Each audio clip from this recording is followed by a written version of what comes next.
पुरा देखिनुपर्छ नि। यो हाम्रो दाइले आज हेर्नुहोस् एकदम यहाँ कति वर्ष भयो 20 वर्ष नि दाजु है 22 वर्ष भयो। 22 वर्ष भयो 22 वर्षको एक्सपिरियन्स आज एकदम स्पेसल हाम्रो जय सरको लागि एकदम स्पेसल बन्दैछ। यहाँ दाइले पनि आज आफ्नो कला यहाँ देखाएर अनि यहाँ हेर्नु यहाँ अनि आज सबै मिलेर खाने एकदम लोकल चिकन बन्दै के बन्दैछ दाजु लोकल चिकन के पोथी न भाले अच्छा पोथी नि दाइ नि अच्छा यहाँ दाजु कटिङ पनि हेर्नु न कति छिटो हात चल्छ हो हाम्रो दाजुको एकदम एक्सपिरियन्स यो त 20 होइन यो त 30 वर्षको एक्सपिरियन्स जस्तो लाग्छ हो दाइ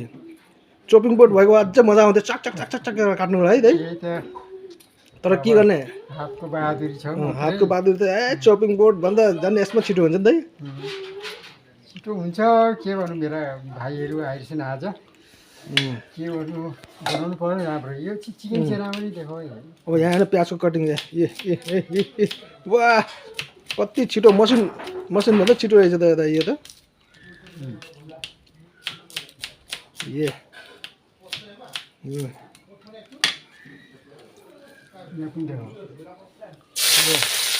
यो चाहिँ प्याज पनि भुट्यो हो दाइ नि भुट्यो यो चाहिँ अलिकति रातो हुनुपर्छ प्याज हजुर मलाई पनि देखाऊ यो एकदम रातो हुनुपर्छ नि दाइ नि प्याज रातो हुनुपर्छ नभए त मासुको स्यान्डै आउँदैन मासु त पाके जस्तै बनाएको छ नि त पनि उछुट्यो अघि नै खान पुग्यो भनेर यी भाँडैमा खेलाउँदा खेलाउँदा पाकिसक्यो मासु के मेरो दाइको त भाँडा ग्यासमा नहाल्दै भाँडै पनि पाक्ने रहेछ त तपाईँ हातमा पनि लाइटर जस्तो हिट छ कि ग्यास छ कि के हो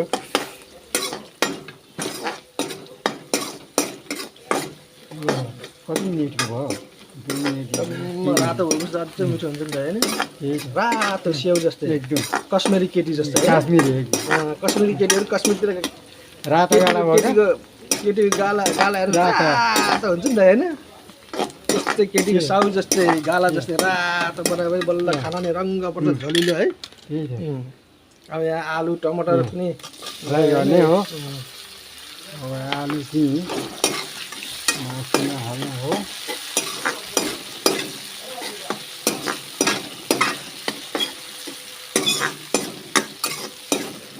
कति मिनटको भयो बन्द गरेर पर्खियो हालेकै छैन मिठो हालेकै छैन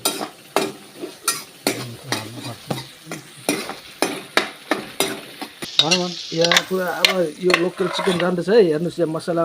एकदम फिटेर यहाँ अब चल्ल भुटेर मिठो बास्ना पनि आइरहेछ अब अहिले दाजुले अब मजाले ड्राई फ्राई गर्नुहुन्छ चलाएको स्टाइल हेर्नु न मास्टर सेफ जस्तै यो त 20 वर्षको मेहनत हो नि होइन बन्नु पनि चलाउने स्टाइल हेर्नु न लट बा पल्टाइ पाला पल्टाइ अब यसको माथि फेरि आलु जान्छ हेर्नुहोस् आलुले कस्तो सजिलो तरिकाले आरामले बिस्तारै हालेर अब यो मासुमा मोलिन्छ आलु पनि अनि यसमा झोल पनि हुन्छ यसमा कडी हुन्छ अब कडी बन्छ होइन अब दाजुको हातको एकदम कडी पनि औँलामा टाँसिने हुन्छ अब यो आज दाजुको हातको एकदम कडी खान पाइयो है दाइ